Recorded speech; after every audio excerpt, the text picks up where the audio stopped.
نحمده ونصلي على رسوله الكريم أما بعد فأعوذ بالله من الشيطان الرجيم بسم الله الرحمن الرحيم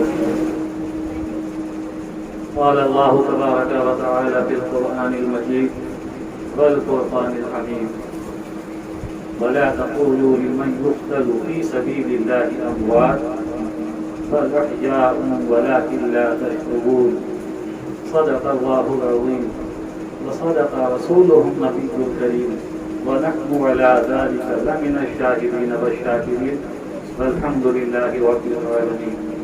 حضرات، آئیے سب سے پہلے ہم سب مل کر اپنے آقا و مولا کی بارگاہ میں درود و سلام کا نذرانہ پیش کریں.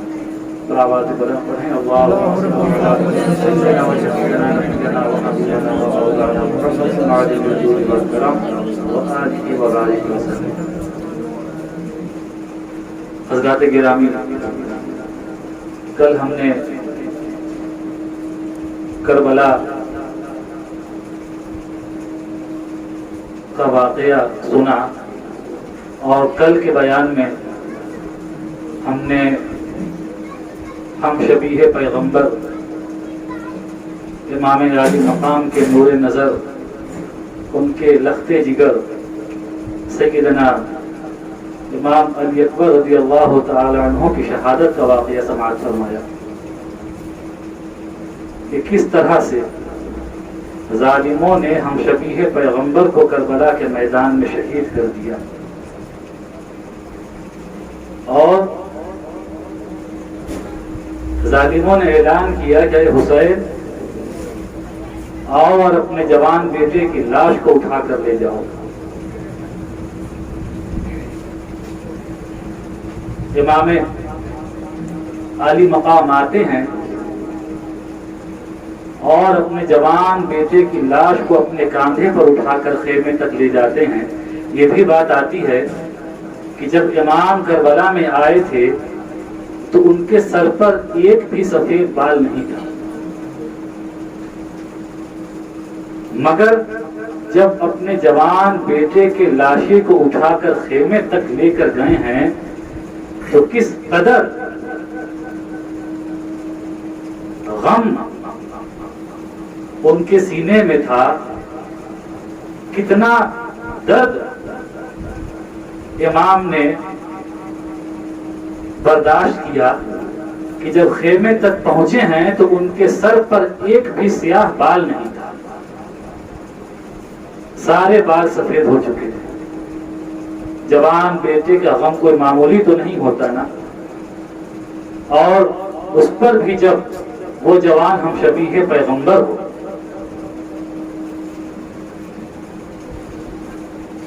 اپنے جوان بیٹے کی لاش کو امام لے کر جاتے ہیں اور اس کے بعد بی بی زینب رضی اللہ تعالی عنہ امام کی بارگاہ میں آتی ہیں اور کہتی ہیں میرے بھائی سبوں نے کچھ نہ کچھ نذرانے پیش کیے ہیں، میں بھی اپنی جانب سے اور محمد کی شکل میں نذرانہ پیش کرنا چاہتی ہوں. امام فرماتے ہیں میری بہن میں ہرگز اس کی اجازت نہ دوں گا، وہ دونوں ابھی معصوم بچے ہیں، میں انہیں کیسے رنگ میں جانے کی اجازت دوں. سیدہ زینب فرماتی ہیں کہ میرے بھائی حسین کل قیامت کے دن مجھے اپنی ماں کے سامنے شرمندہ نہ ہونے دیں. کل قیامت کے دن جب ماں فاطمہ الزہرا پوچھیں گی کہ اے زینب کل میدان کربلا میں سبھی میرے حسین کے حضور اپنی جانوں کا نذرانہ پیش کر رہے تھے، یہ بتا تو نے کیا نذرانہ پیش کیا، تو میں اپنی ماں کو کیا جواب دوں. مجھے بھی اپنی ماں کے سامنے سرخرو ہونے کا موقع دو. امام عالی مقام آخرکار دونوں صاحبزادوں ننھے منھے بچوں کو جو غالباً 12 اور 15 سال کے تھے اجازت دیتے ہیں اور وہ دونوں بھی جا کر کربلا کے میدان میں شہادت کا جام پیتے ہیں. امام ان دونوں کے لاشوں کو اٹھا کر لاتے ہیں. بی بی زینب ان کے سرہانے آ کر بیٹھتی ہیں اور کہتی ہیں کہ آج زینب سرخرو ہو گئی، آج زینب سرخرو ہے۔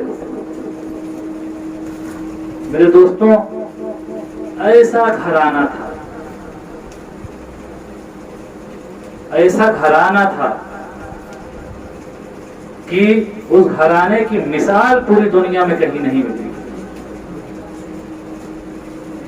چاہے وہ ایثار و قربانی کا مسئلہ ہو، یا صبر کی بات آئے، یا استقلال کی بات آئے، یا عزم کی بات آئے، حق پر ڈٹے رہنے کی بات آئے، اور حق کے لیے سب کچھ قربان کر دینے کی بات آئے، پوری دنیا میں اس گھرانے کی طرح کوئی گھرانہ آپ کو نظر نہیں آئے گا، اس کی مثال پوری دنیا پیش نہیں کر سکتی۔ وہ میرے نبی کا گھرانہ ہے، وہ علی کا گھرانہ ہے کہ جہاں حسین جیسے صابر ہیں اور عورتوں میں سیدہ زینب جیسی ہستی موجود ہے۔ اور پھر اس کے بعد امام جب خیمے میں آتے ہیں تو بچے کی رونے کی آواز آتی ہے، پوچھتے ہیں کیا ہوا؟ بی بی جواب دیتی ہیں کہ اے امام، دودھ خشک ہو چکا ہے، ایک قطرہ دودھ سینے میں نہیں ہے ماں کے کہ بچہ پیے۔ علی اصغر پیاس سے تڑپ رہے ہیں، پیاس کی شدت سے رو رہے ہیں، اور اپنی زبان کو بار بار اپنے لبوں پر پھیر رہے ہیں۔ میرے دوستوں، 6 ماہ کے ہیں، اور بچے تو 8 سال 10 سال کے بھی تھے، کچھ برداشت کرنے کی طاقت ان میں تھی، مگر یہ 6 ماہ کا بچہ، آپ سوچیں نا کہ سبھی کے گھر میں بچوں کی آمد ہوتی ہے، بچوں کی پیدائش ہوتی ہے، 6 مہینے کا بچہ، اس کے اندر کتنی طاقت ہوتی ہے، اس کے اندر سردی ہو، گرمی ہو، پیاس ہو، بھوک ہو، ان تمام چیزوں کو برداشت کرنے کی کتنی طاقت ہوتی ہے۔ اور وہاں تو 3 دن گزر چکے تھے کربلا کی تپتی ہوئی ریت پر، جہاں شولوں کی طرح ہوائیں چل رہی تھی۔ کربلا کی ریت خود تپ کر آگ بن چکی تھی، اور اس پر یہ کہ 3 دن سے پانی بند ہے، ماں کے سینے میں دودھ خشک ہو چکا ہے، ایک قطرہ دودھ کا نہیں ہے کہ بچہ پیے۔ جب امام بچے پر نظر ڈالتے ہیں تو دیکھتے ہیں کہ بچہ بہت زیادہ تڑپ رہا ہے پانی کے لیے، پیاس کی شدت سے۔ ام رباب مشورہ دیتی ہیں کہ امام، اس بچے کا کیا قصور ہے؟ آپ اس بچے کو لے کر جائیں اور یزیدیوں سے کہیں کہ اے یزیدیوں، کم سے کم 2-4 قطرے پانی اس بچے کے حلق میں تو ڈال دو۔ اس بچے سے کیا بیر ہے؟ اس بچے نے تمہارا کیا بگاڑا ہے؟ امام اپنی گود میں 6 ماہ کے امامی علی اصغر کو اٹھا کر کربلا کے میدان میں لے کر جاتے ہیں، اور یزیدیوں کو پکار کر کہتے ہیں کہ اے یزیدیوں، تمہاری دشمنی مجھ سے ہے، تم نے قاسم کو کاٹ ڈالا، علی اکبر کو کاٹ ڈالا، میرے عزیز و اقارب کو کاٹ ڈالا، میں نے کچھ نہیں کہا، مگر اے یزیدیوں، میں یہ کہتا ہوں کہ اس 6 ماہ کے اصغر نے تمہارا کیا بگاڑا ہے؟ اس 6 ماہ کے بچے سے تمہاری کیا دشمنی ہے؟ اس نے تمہارا کیا بگاڑا ہے؟ کم سے کم 2-4 قطرے پانی اس معصوم بچے کے حلق میں ڈال دو، دیکھو اس کی حالت کتنی بری ہو رہی ہے۔ کم سے کم اس بچے پر تو رحم کھاؤ، اس بچے پر تو ترس کھاؤ۔ اور اگر تم آج اس بچے کے حلق میں 2-4 قطرے پانی ڈال دیتے ہو تو یہ حسین تم سے وعدہ کرتا ہے کہ کل قیامت کے دن اپنے نانا سے کوثر کا جام تمہیں پلوائے گا۔ مگر وہ یزیدی اتنے سخت دل ہو چکے تھے کہ نہ انہیں شرم تھی، نہ حیا تھی، نہ آخرت کی کوئی پرواہ تھی، نہ اللہ رسول کو منہ دکھانے کا کوئی خوف تھا کہ کل قیامت کے دن اللہ کی بارگاہ میں کس منہ کے ساتھ حاضر ہوں گے، اللہ کے رسول کو کیا منہ دکھائیں گے۔ ایک سنگ دل پکارتا ہے کہ یزید حسین اس بچے کے لیے پانی مانگ رہے ہیں، حسین کے بچے کو ایسا پانی پلاؤ کہ پھر یہ بچہ کبھی پیاسا نہ رہے۔ اتنے میں ایک تیر سنسناتا ہوا، ہوا کو چیرتا ہوا، ہوا میں تیرتا ہوا آتا ہے اور حضرت علی اصغر کے گلے میں پیوست ہو جاتا ہے، اچھل کر خون امام کے چہرے پر آتا ہے۔ بچہ ایک بار آنکھ کھول کر اپنے والد کو دیکھتا ہے اور پھر آنکھیں بند کر لیتا ہے۔ وہ ننھا سا بچہ جسے امام دو چار بوند پانے کے لیے آئے تھے، وہ بھی آ کر کربلا کے میدان میں شہادت کا جام پی لیتا ہے۔ حسین اس آسمان کی طرف دیکھتے ہیں اور کہتے ہیں میرے مولا حسین کے اس نذرانے کو بھی اپنی بارگاہ میں قبول فرما لے، اس نذرانے کو بھی قبول فرما لے۔ اور کہتے ہیں یزیدیوں گواہ رہنا کہ حسین اسی طرح قیامت کے دن اللہ کی بارگاہ میں حاضر ہوگا۔ اور اپنے بچے کو لے کر خیمے کی طرف آتے ہیں، بچہ پرسکون ہے۔ بیویوں نے کہا لگتا ہے انہیں ترس آ گیا، انہوں نے بچے کو پانی دے دیا ہے، تبھی تو علی اصغر گئے تھے تو کتنے بے چین تھے، آ رہے ہیں تو کتنے پرسکون ہیں۔ ام لباب نے پوچھا امام کیا بچے کو پانی مل گیا؟ امام نے کہا ہاں بچے کو پانی مل گیا، اور ایسا پانی ملا ہے کہ اب تیرا بچہ کبھی پانی نہیں مانگے گا۔ انہوں نے کہا کیا مطلب؟ انہوں نے کہا کہ تیرا بچہ دنیا کا پانی پینے گیا تھا، شہادت کا پانی پی کر آ رہا ہے۔ اب آپ اندازہ لگائیں، سوچیں، ہمارے گھر میں بھی بچے ہیں، ایک مچھر کاٹ دیتا ہے تو ہم بے چین ہو جاتے ہیں کہ میرے بچے کو مچھر نے کاٹ دیا۔ بچہ ایک بار اگر زور سے کھانس دیتا ہے، چھینک دیتا ہے تو ہم تڑپ جاتے ہیں کہ کیا ہوا، کہیں بخار تو نہیں ہے۔ بچہ اتنا بے چین کیوں ہے؟ آپ اندازہ لگائیں کہ کیا گزری ہوگی اس وقت امام کے دل پر، ام لباب کے دل پر، سیدہ زینب کے دل پر۔ پھر بھی قربان جائیں وہ رسول اللہ کے گھر والے ہیں۔ امام فرماتے ہیں کہ اے بیویوں، ہم اہل بیت نبوت ہیں، خبردار صبر کا دامن ہاتھ سے نہ چھوڑنے پائے، صبر کرو، صبر کا دامن ہاتھ سے نہ چھوٹنے پائے۔ وہ ننھا شہید بھی کربلا میں اپنی شہادت دے کر کربلا کی تاریخ میں ایک باب رقم کرتا ہوا نظر آتا ہے۔ اس کے بعد